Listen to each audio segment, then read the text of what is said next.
Hello, Giovanni here at Fraptus, and today we will talk about Sapèl.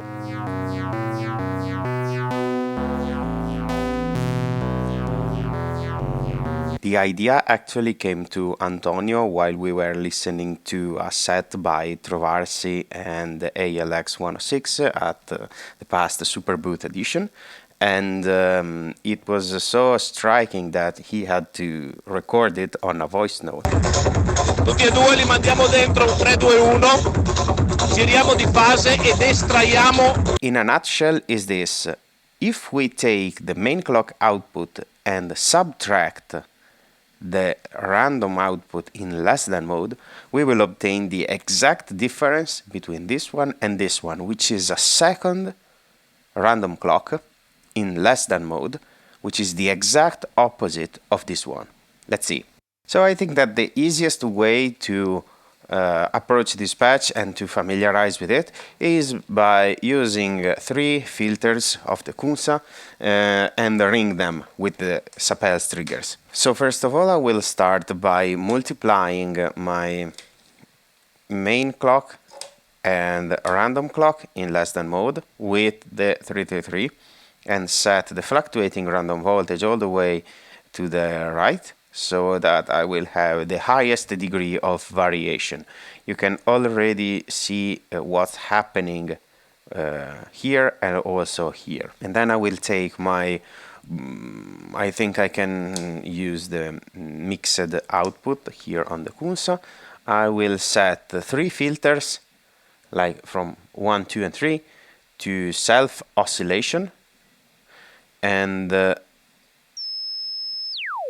tune them to different frequencies.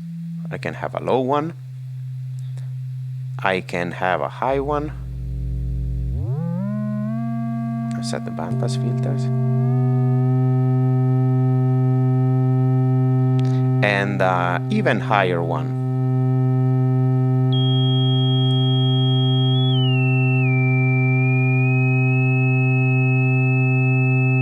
Something like this, for example. And then I will turn the Q knobs right below the self-oscillation point. There. And I will use my triggers from Sapèl to excite them. So I will start with the main one, which will go here, for example. You will very likely hear all of them firing at the same time, because these inputs are semi-normal, so the first one is going to feed all of them. So I will remove this momentarily. This is my first output. And then I will take my random clock output and patch it here.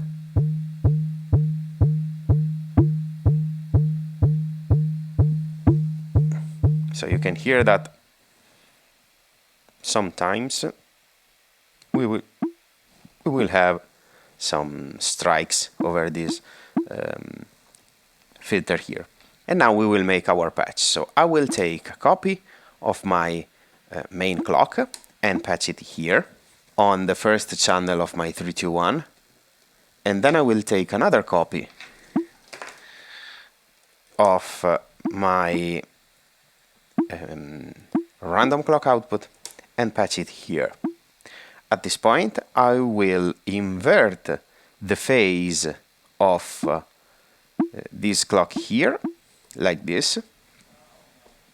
And you will see that it will flash yellow, which means that it will have more or less the same amplitude as this one, but negative. And so when those two clocks will strike at the same time, they will offset each other, and they should theoretically output 0 volt. I won't activate any offset, and I just trust my guts as to which setting we should select here. And I will take my unpatched output and patch it to this other section here, so that we will also have a visual reference of every moment where every difference between the main clock and the less than mode. And then I will take this output here and patch it here.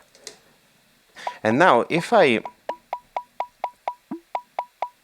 bring in also the other clock, you will hear that this plays only when this one is not playing, and vice versa. And if I bring in this one, it will play all the time. That's the basic functioning. Okay, so right now I have two oscillators patched to the two couples of Cunsa filter.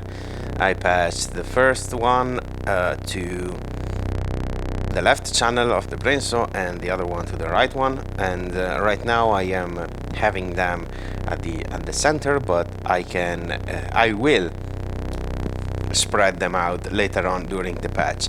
The first thing is that I want to use the random voltage, random clock output to clock my second Sapèl section, and then use the n+1 output to change the pitch of this oscillator here. Now you may wonder, why should I use another section of Sapèl instead of simply using the n+1 of the first section? And the reason is that this one is clocked to the main clock,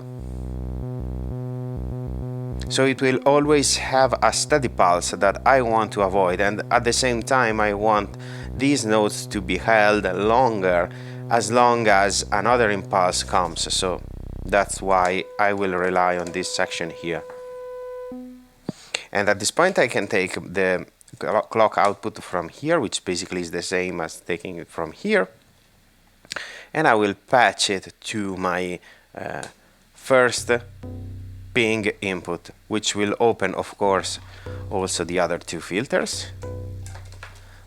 So I can momentarily block the semi-normalization like this. I can also take this one a bit higher.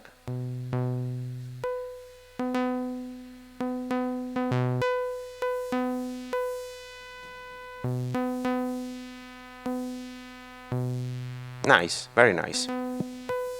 And this is the first section. Now for the second one, I want to use the difference between the two clocks, which is this one, and patch it to the Usta sequencer. I will create a new patch like this and set all the tracks to the external clock like this, just the first one maybe. And at this point I will program a sequence which can be really any number of stages. We can use like 13, like an odd number. And I will patch my volt per octave output to my second brainsaw oscillator like this.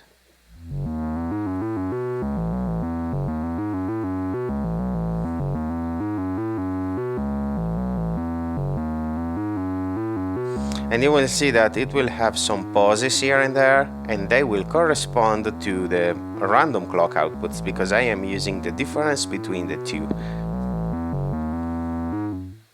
And at this point I will use my gate output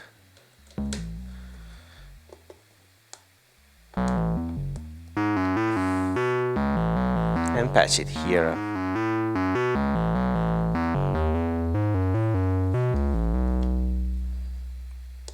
Let's check that the two oscillators are in tune.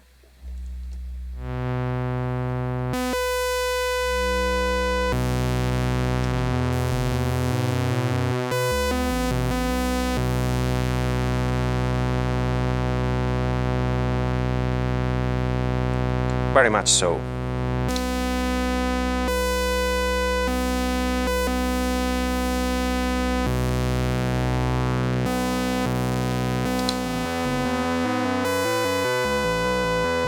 Let's slow down the clock.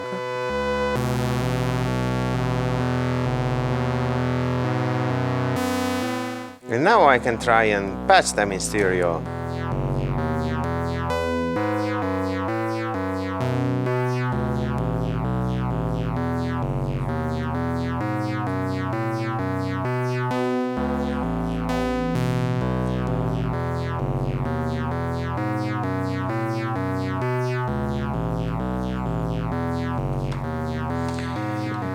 And now a bonus trick, an extra tip, which is the old Krell patch technique. So I will take my end of fall output and use this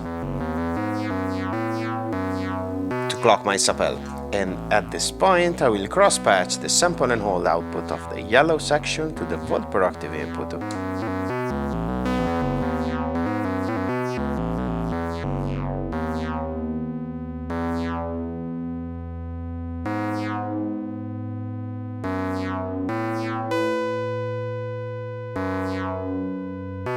And this was Antonio's idea on the Sapèl's clock difference. I hope you found this video useful, and I will see you next time for more patch tips.